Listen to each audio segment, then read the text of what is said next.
Good morning, students. I am Priyanka from the Wisdom School, Sirsa. How are you, students? I hope you all are fine. So, students, class third. देखिए, what is day today?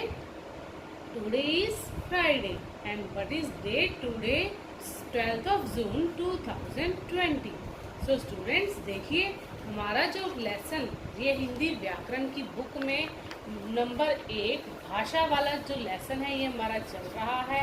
हमने किया था भाषा किसे कहते हैं, भाषा के रूप कितने होते हैं, और हमने क्या किया था इसके भाषा के मौखिक और लिखित भाषा इन दोनों को हमने रीड किया था। देखिए भाषा किसे कहते हैं। भाषा मैं पहले आपको ये बता दूं कि भाषा वह साधन है जिसके द्वारा हम अपने मन के विचारों को और भावों को बोलकर या लिखकर प्रकट करते हैं, उसे भाषा कहते हैं।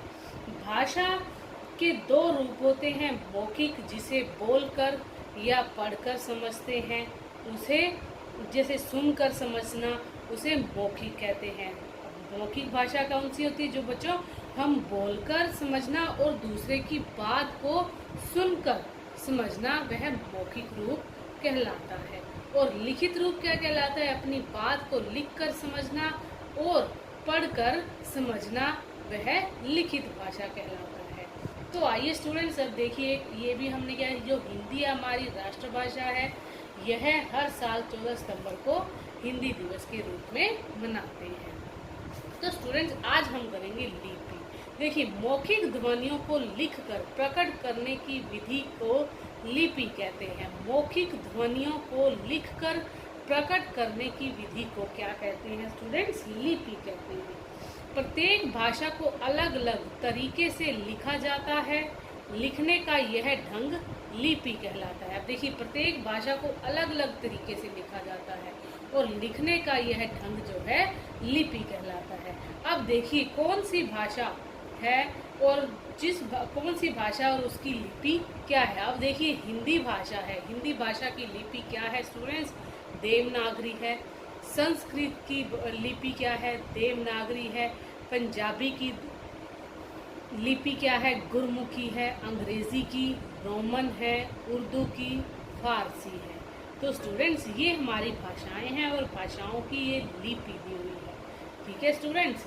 एंड नेक्स्ट पेज पर देखिए अब प्रमुख भारतीय भाषाओं की प्रमुख लिपियों को हम भारतीय मुद्रा के रुपयों पर भी देख सकते हैं। अब देखिए यहाँ एक नोट बना हुआ है 500 रुपये का, और देखिए यहाँ पर कैसे इन जो ये प्रमुख लिपियों को हम भारतीय मुद्रा होती है जो हमारे देश में ये करेंसी होती है उसे मुद्रा बोलते हैं। देखिए प्रमुख भारतीय भाषाओं की प्रमुख लिपियों को हम भारतीय मुद्रा के रुपयों पर भी देख सकते हैं। देखिए इसमें ये जो है हमारी प्रमुख लिपियां हैं जो हमारी भारतीय मुद्रा पर देख सकते हैं। भाषा द्वारा ही हम अपनी, अब देखिए इस पाठ में हमने क्या सीखा? भाषा द्वारा ही हम अपनी बात को लिखकर या बोलकर दूसरों तक पहुंचाते हैं। भाषा के दो रूप हैं, मौखिक भाषा और लिखित भाषा। लिखने के ढंग को लिपि कहा जाता है। हिंदी हमारी राष्ट्रभाषा है। 14 सितंबर को हिंदी दिवस के रूप में मनाया जाता है। अब देखिए स्टूडेंट्स, ये मैंने आपको लास्ट डे मैंने आपको ये होमवर्क दिया था कि भाषा के कितने रूप होते हैं। ये 4 क्वेश्चन थे, क, ख, ग और ख। आपने इसे अच्छे से राइट किया होगा। एंड नेक्स्ट देखिए निम्नलिखित प्रश्नों के उत्तर लिखिए। अब देखिए भाषा किसे कहते हैं? भाषा वह साधन है जिसके द्वारा हम अपने मन के विचार या भावों को बोलकर या लिखकर प्रकट करते हैं, उसे भाषा कहते हैं। अब देखिए मौखिक भाषा और लिखित भाषा में क्या अंतर है। देखिए अब हमने यहाँ पर रीड किया था कि मौखिक भाषा अपनी बात को बोलकर समझना और दूसरों की बात को सुनकर समझना, यह मौखिक भाषा है। और लिखना, और इसमें क्या है लिखित भाषा में क्या है अंदर? अपनी बात को लिखकर समझना और दूसरों की बात को पढ़कर समझना, यह लिखित भाषा होती है। और यह इन दोनों में अंतर है। अब देखिए आगे लिपि किसे कहते हैं। ये देखिए स्टूडेंट्स यहाँ लिखा, और मौखिक ध्वनियों को लिखकर प्रकट करने की विधि को लिपि कहते हैं। इसमें भी लिखने के ढंग को लिपि कहा जाता है, ये भी लिख सकते हैं, बट हमारा ये मौखिक ध्वनियों को लिखकर प्रकट करने की विधि को लिपि कहते हैं। एंड नेक्स्ट क्वेश्चन देखिए, संस्कृत भाषा की लिपि क्या है?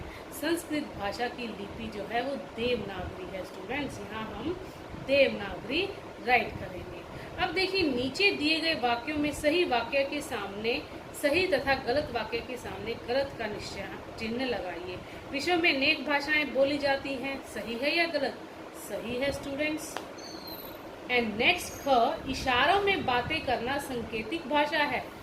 यस स्टूडेंट्स, बिल्कुल सांकेतिक भाषा है, हम यहाँ सही का निशान लगाएंगे। भाषा के 3 रूप होते हैं, 3 रूप होते हैं बट एक मान्य नहीं है, जो सांकेतिक भाषा रूप है वो मान्य नहीं है। तो स्टूडेंट्स देखिए, भाषा के 2 रूप होते हैं, लिखित और मौखिक, तो हम यहाँ इसे गलत करेंगे। फोन पर बात करना भाषा का मौखिक रूप है। यस, सही है ये। हिंदी हमारी राष्ट्रभाषा है, ये भी सही है। दिए गए शब्दों से रिक्त स्थान भरिए। अब देखिए, लिपि, हिंदी, लिखित, दो मौखिक, ये हमारे कुछ शब्द दिए हुए हैं, हमने इनकी सहायता से इन्हें खाली स्थान को भरना है। माँ का रेडियो सुनना भाषा का मौखिक रूप है। देखिए मैंने यहाँ मौखिक लिखा है। हमारी राष्ट्रभाषा हिंदी है। भाषा के 2 रूप होते हैं। दादाजी का चिट्ठी लिखना भाषा का लिखित रूप है। दादी जी का चिट्ठी लिखना भाषा का लिखित रूप है। लिखने के ढंग को क्या कहते हैं? लिपि कहते हैं। सही मिलान कीजिए। अब देखिए, ये हमारी भाषाएं दी हुई हैं और आगे उनकी लिपियों की कौन सी भाषा की कौन सी लिपि हमने उससे सही मिलान करना है। अब हिंदी की कौन सी है स्टूडेंट्स? देवनागरी। संस्कृत की कौन सी है? देवनागरी। पंजाबी की है गुरमुखी, उर्दू की है फारसी और अंग्रेजी की है रोमन। तो ये हमारी भाषाओं की लिपि है। आगे देखिए, वर्णों को नीचे की तरफ अथवा दाईं तरफ जोड़कर भारतीय भाषाओं के नाम ढूंढकर लिखिए। अब ये वर्ग पहले की तरह ये दी हुई है, हमने इन वर्णों को जोड़ना है। जोड़कर हमने इन भाषाओं के नाम लिखने हैं। अब देखिए यहाँ पर गुजराती, ये मैंने पहले बनाया गुजराती। फिर यहाँ सबसे नीचे लिखा हुआ है हिंदी, मलयालम, उड़िया, ये देखिए तेलुगु, पंजाबी, आगे देखिए असमिया और मणिपुरी, राजस्थानी, ये मैंने भाषाओं के वर्ण जोड़े हैं। अब यहाँ देखिए तमिल। अब ये जो भाषाएं हमने जोड़ी हैं, इनके बॉक्स बनाए हैं, आपने इसे यहाँ राइट करना है। ओके स्टूडेंट्स, देखिए क्लास 3 जो हमारा पार्ट नंबर 1 था हिंदी व्याकरण में भाषा का, वो आज कंप्लीट होता है। एंड नेक्स्ट वीडियो में हम नेक्स्ट लेसन के साथ मिलेंगे। तो thank you students, bye, have a nice day.